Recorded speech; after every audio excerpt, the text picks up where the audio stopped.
बिस्मिल्लाहिर्रहमानिर्रहीम। अस्सलाम वालेकुम। इहदिना सिरातल मुस्तकीम। आपने देखा होगा कि बहुत सारे लोग इस्लाम ऐसे होते हैं जो किसी को कभी भी मना नहीं कर सकते। यानी अगर वो मना करेंगे तो वो समझते हैं कि उनको नुकसान हो जाएगा या वो परेशान हो जाएंगे या उनके लिए मुसीबत बढ़ जाएगी। आप ऐसे लोगों से कम ही मिले होंगे जो मना करना जानते हैं, लेकिन जिस मुआशरे में हम रहते हैं वहाँ पे मना करने वाले लोग आपको इतनी मिलेंगे कि आप सोच भी नहीं सकते। आप कोई भी काम करेंगे आपको मना करेंगे, आपको रोकेंगे, आपको डांटेंगे। ख़ास तौर पे मैं बच्चों की बात कर रहा हूँ। अगर कोई भी बच्चा हमारे घर में एक छोटा सा बच्चा है अली रज़ा, तो जब भी वो खेलता है तो कोई ना कोई उसको मना करता है, उसको रोकता है और कहता है ये ना करो, ये हो जाएगा या गिर जाओगे या कोई और बात हो जाएगी। तो जब हम बच्चों को मना करते हैं या उनको किसी काम में आज़ादी नहीं देते या हम किसी भी काम करने से पहले ये सोचते हैं कि शायद ये करेगा तो वो हो जाएगा, तो वो इंसान कभी भी आज़ाद होकर सोच नहीं सकता, वो अमल नहीं कर सकता। बच्चों को जब हम आज़ाद छोड़ते हैं तो वो कोई ना कोई काम ज़रूर ढूंढ लेते हैं या कोई ना कोई नतीजा या कोई ना कोई हल या कोई ना कोई मंजिल उनको ज़रूर मिल जाती है। आप अपने बच्चों को आज़ाद छोड़ें। आज मैं ऑफिस में बैठा हुआ था तो एक शख्स अपने बच्चे की दाखिला लेने के लिए आया ऑफिस में। तो उन्होंने कहा कि मेरा एक बच्चा फ़लाँ स्कूल में, दूसरा फ़लाँ में। तो मुझे उसकी वो बात बहुत अच्छी लगी और मैंने उसको कहा कि ये ज़बरदस्त बात है। अपने बच्चों को चॉइस दें, अपने बच्चों की दिलचस्पी को ढूंढें, उनको पहचानें और उनको मना ना करें। क्योंकि जब हम अपने बच्चों को आज़ाद छोड़ते हैं तो वो अपना रास्ता खुद बनाते हैं, अपनी मंजिल खुद बनाते हैं। इसका मतलब ये नहीं कि हम अपने बच्चों को बस ऐसे ही छोड़ दें, उसको तो कुछ भी ना कहें या उनको मना भी ना करें, लेकिन चॉइस के मामले में उनको आज़ाद रहना ही बेहतर होता है। आप आप खुद ही देखें, आप किसी ऑफिस में काम करते हैं या किसी दफ्तर में या कहीं भी मार्केट में या कहीं भी आप काम करते हैं, तो अगर हर बार कोई ना कोई आपको मना करे और आप कोई भी काम करें तो आप समझेंगे कि शायद ये बेवजह खलल दे रहा है या बेवजह मुदाखलत कर रहा है। ये मुदाखलत जो होती है वो इंसान को परेशान कर देती है। और कुछ लोगों की आदत तो ऐसी होती है कि अगर आप उनको कोई भी काम कहेंगे तो वो लाज़मन तौर पर आपके पास आ जाएंगे, मुझे ये नहीं चाहिए, मुझे वो चाहिए। और वो अपनी चॉइस इस अंदाज से बताते हैं कि उनकी आदत और तरबियत दोनों ज़ाहिर हो जाते हैं।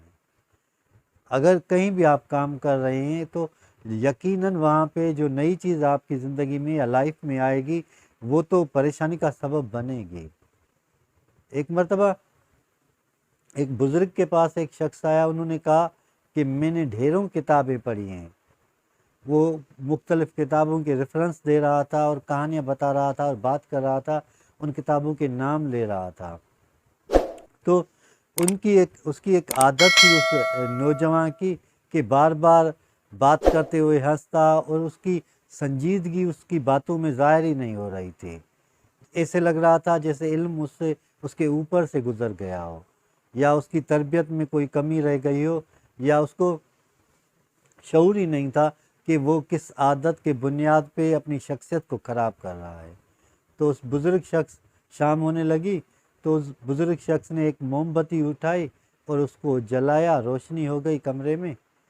तो जब मोमबत्ती ख़त्म हो गई जल के, तो उस बुज़ुर्ग शख्स ने उस नौजवान को कहा कि तुम्हें पता है कि ये जलने वाला जो धागा था वो ही मदद कर रहा था या रोशनी कर रहा था उस मोम की मदद से। जब तक इल्म तुम्हारे अंदर में नहीं आएगा तुम रोशनी नहीं कर सकते, तुम्हारा अंदर रोशन नहीं हो सकता, तुम कोई काम नहीं कर सकते, तुम्हारी शख्सियत में तब्दीली नहीं आएगी। तुम सिर्फ बातों की हद तक महदूद हो जाओगे, अमल की दुनिया में नहीं पहुंचोगे या तुम जो कदम उठाओगे वो उस मंजिल तक तुम्हें नहीं पहुंचाएंगे जहां जिस मंजिल पे कोई आलिम या कोई इल्म वाला या जो जानने वाला पहुंच सकता है। तो इल्म हमेशा इंसान की खामोशी में इजाफा करता है, उसमें नए तजर्बे करने की खूबी पैदा करता है या उसमें वो चीज़ें पैदा करता है जैसे कि ये दुनिया उसके आगे एक मैदान हो और वो खेलता चला जा रहा हो। जो इल्म जिसके अंदर में दाखिल हो जाता है या शऊर जिसको आ जाता है, वो दुनिया की परवाह किए बगैर, बगैर किसी खौफ के, बगैर किसी डर के आगे बढ़ता चला जाता है। आपने देखे होंगे कि जब आप किसी भी रुतबे पे पहुंचते हैं तो 3 किस्म के दोस्त आपके पास ज़रूर आएंगे। एक रीज़न के बुनियाद पे, यानी अगर किसी का आप में काम होगा तो कुछ दिनों के लिए वो आपका दोस्त बन जाएगा, और एक सीज़न के लिए, मतलब जब तक आप किसी चेयर पे हैं तब तक आपके दोस्त बने रहेंगे या दोस्त बढ़ते रहेंगे।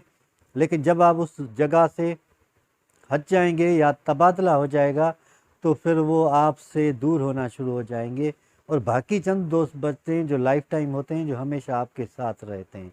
ये रीज़न सीज़न वाले दोस्त तो हर जगह पे, हर मोड़ पे आपको मिल जाएंगे, किसी भी जगह पे आप काम करते हैं तो इन लोगों को पहचानें, उनके लालच को देखें, उनके तरीक़ेकार को देखें, उनके बिहेवियर को देखें, उसके बाद ही आप फैसला करें कि कौन सा दोस्त किस जगह पे, किसको किस काम के लिए मना करनी चाहिए या कौन सा काम करना चाहिए।